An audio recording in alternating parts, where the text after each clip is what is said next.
and when at last it burst on him in a letter from Lucy herself, he had been for some time, he believed, half stupefied between the wonder, the horror, and the joy of such a deliverance. He put the letter into Eleanor's hands.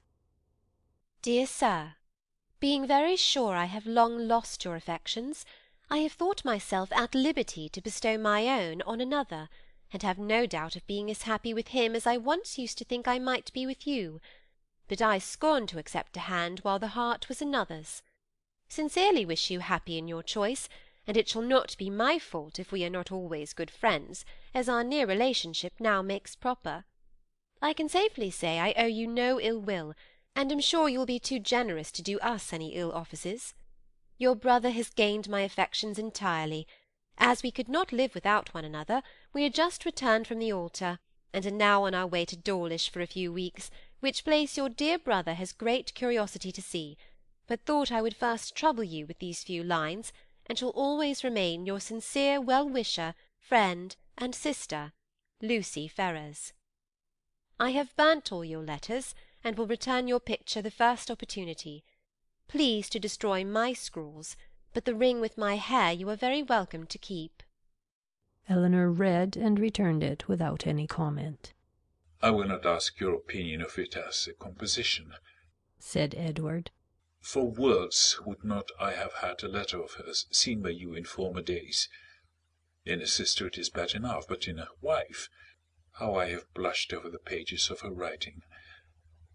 And I believe I may say that since the first half-year of our foolish business, this is the only letter I ever received from her, of which the substance made me any amends for the defect of the style.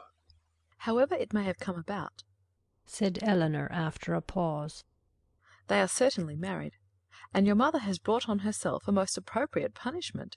The independence she settled on Robert through resentment against you has put it in his power to make his own choice, and she has actually been bribing one son with 1,000 a year to do the very deed which she disinherited the other for intending to do. She will hardly be less hurt, I suppose, by Robert's marrying Lucy than she would have been by your marrying her. She will be more hurt by it, for Robert always was her favourite. She will be more hurt by it, and on the same principle will forgive him much sooner. In what state the affair stood at present between them, Edward knew not, for no communication with any of his family had yet been attempted by him. He had quitted Oxford within 24 hours after Lucy's letter arrived, and with only one object before him, the nearest road to Barton, had had no leisure to form any scheme of conduct, with which that road did not hold the most intimate connection.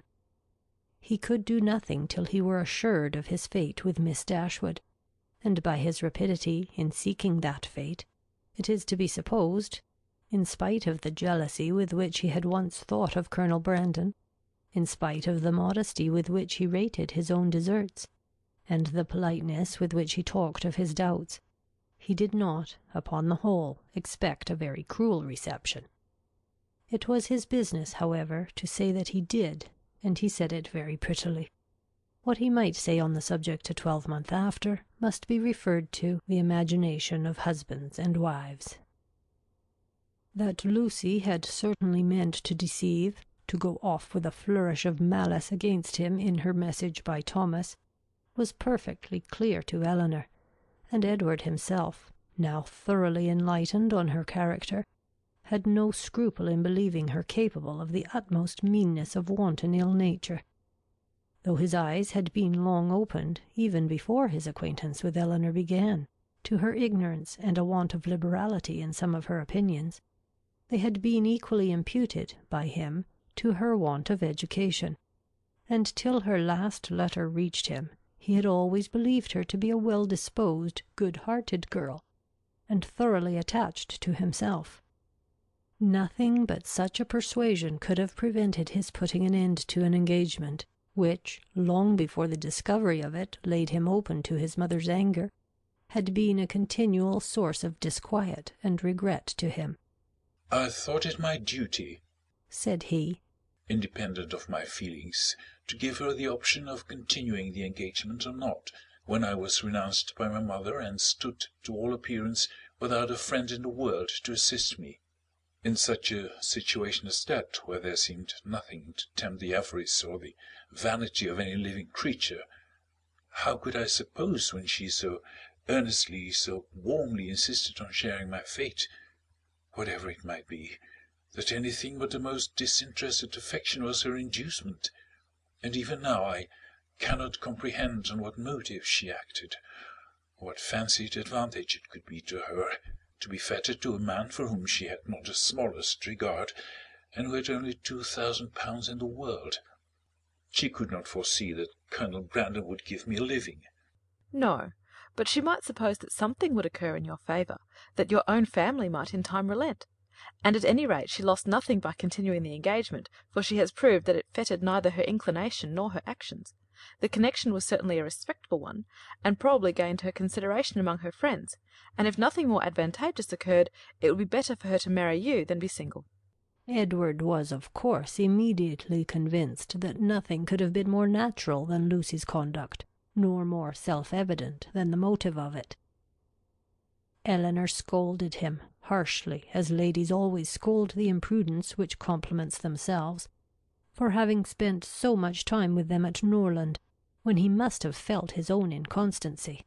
"Your behaviour was certainly very wrong," said she, "because, to say nothing of my own conviction, our relations were all led away by it to fancy and expect what, as you were then situated, could never be." He could only plead an ignorance of his own heart, and a mistaken confidence in the force of his engagement. I was simple enough to think that, because my faith was plighted to another, there could be no danger in my being with you, and that the consciousness of my engagement was to keep my heart as safe and sacred as my honour. I felt that I admired you, but I told myself it was only friendship. Until I began to make comparisons between yourself and Lucy, I did not know how far I was got. After that, I suppose I was wrong in remaining so much in Sussex, and the arguments with which I reconciled myself to the expediency of it were no better than these. The danger is my own. I am doing no injury to anybody but myself. Eleanor smiled and shook her head. Edward heard with pleasure of Colonel Brandon's being expected at the cottage, as he really wished not only to be better acquainted with him, but to have an opportunity of convincing him that he no longer resented his giving him the living of Delaford. "Which at present," said he, "after thanks so ungraciously delivered as mine were on the occasion, he must think I have never forgiven him for offering." Now he felt astonished himself that he had never yet been to the place.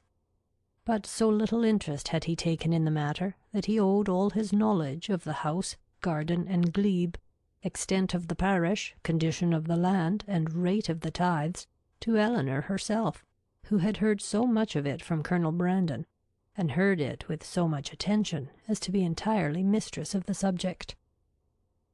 One question after this only remained undecided between them. One difficulty only was to be overcome. They were brought together by mutual affection, with the warmest approbation of their real friends. Their intimate knowledge of each other seemed to make their happiness certain, and they only wanted something to live upon. Edward had £2,000, and Eleanor £1, which, with Delaford living, was all that they could call their own.